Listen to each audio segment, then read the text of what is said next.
Peneliti senior Pusat Penelitian Limnologi atau LIPI, Ibu Profesor Dr. Insinyur Gadis Sri Haryani mengatakan bahwa keanekaragaman danau di Indonesia yang tinggi dengan sifat unik, spesifik, dan rentan, sebagian di antaranya kini berada dalam kondisi kritis, serta mengalami ancaman serius oleh bahaya ekologis yang semakin eskalatif atau meningkat.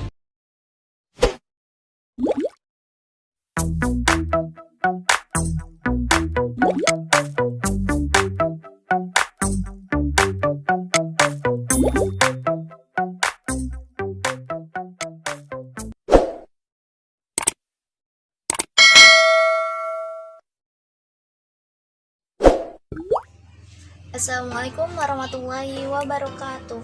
Halo guys, perkenalkan nama saya Nisa Nurrohmah dari Universitas Al-Azhar Indonesia dengan nomor NIM 0106522013. Video ini saya buat untuk memenuhi tugas biologi yang diampu oleh Ibu Dr. Dewi Afidasari. Di sini saya akan menjelaskan tentang ekosistem danau. Jadi langsung aja. Danau, ya seperti yang kita tahu, danau merupakan wadah penampung air dan juga pendukung ekosistem perairan darat. Sedangkan menurut beberapa ahli, yang pertama menurut Ensiklopedia Britannica, danau adalah suatu badan air yang relatif besar yang bergerak perlahan atau genangan air yang menempati lembah pedalaman dengan ukuran yang cukup besar. Sedangkan menurut USGS atau United States Geological Survey, danau sebenarnya hanyalah komponen lain dari air permukaan bumi. Danau adalah tempat limpasan air permukaan dan rembesan air tanah menumpuk di titik rendah relatif terhadap pedesaan di sekitarnya. Manfaat ekosistem danau untuk manusia. Sebagai gudang plasma nutfah, sebagai reservoir alami terhadap limpasan air hujan, sebagai sumber air, sebagai penyedia komoditas hayati ekonomis penting perikanan, sebagai sarana transportasi, sebagai sumber energi PLTA, sebagai pelarut bahan pencemar, dan sebagai tempat wisata atau pariwisata.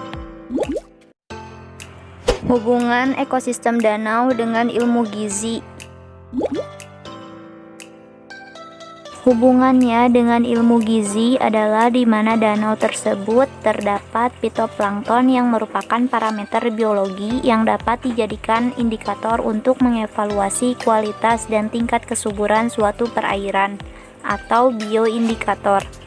Fitoplankton ini memiliki peranan penting dalam kehidupan manusia, salah satunya dalam bidang kesehatan. Hal ini disebabkan kandungan nilai gizi yang tinggi yang terdapat pada fitoplankton. Nilai gizi pada makanan dan mempunyai pengaruh yang positif terhadap kesehatan manusia. Biomasa fitoplankton kaya nutrien antara lain asam lemak, omega 3 dan 6, asam amino esensial atau leusin, isoleusin, valin, dan lain-lain, serta karoten. Mekanisme aliran energi yang terjadi.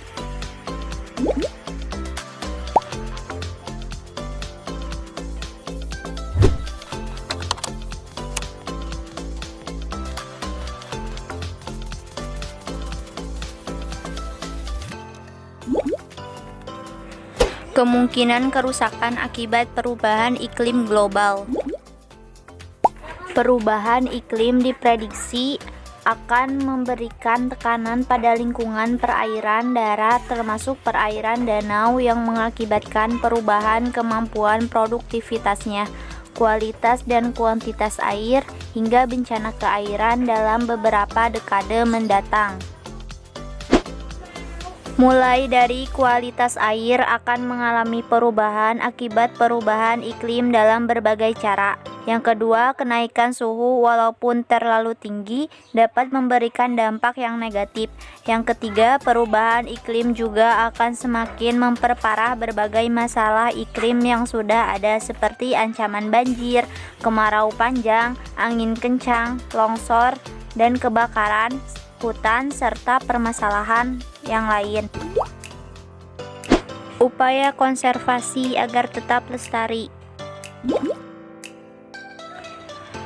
Upaya konservasi yang meliputi tindakan, perlindungan, pengawetan, serta pemanfaatan untuk memelihara kehidupan dan keanekaragaman hayati yang terkandung di dalamnya secara berkelanjutan.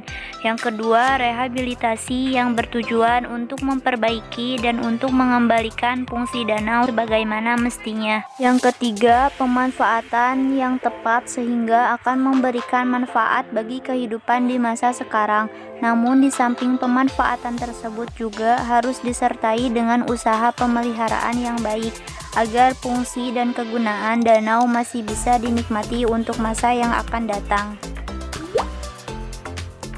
Sekian video penjelasan tentang ekosistem danau dari saya. Kurang lebihnya mohon maaf. Jangan lupa like, comment, and subscribe, dan juga follow IG saya jika berkenan. Terima kasih. Wassalamualaikum warahmatullahi wabarakatuh.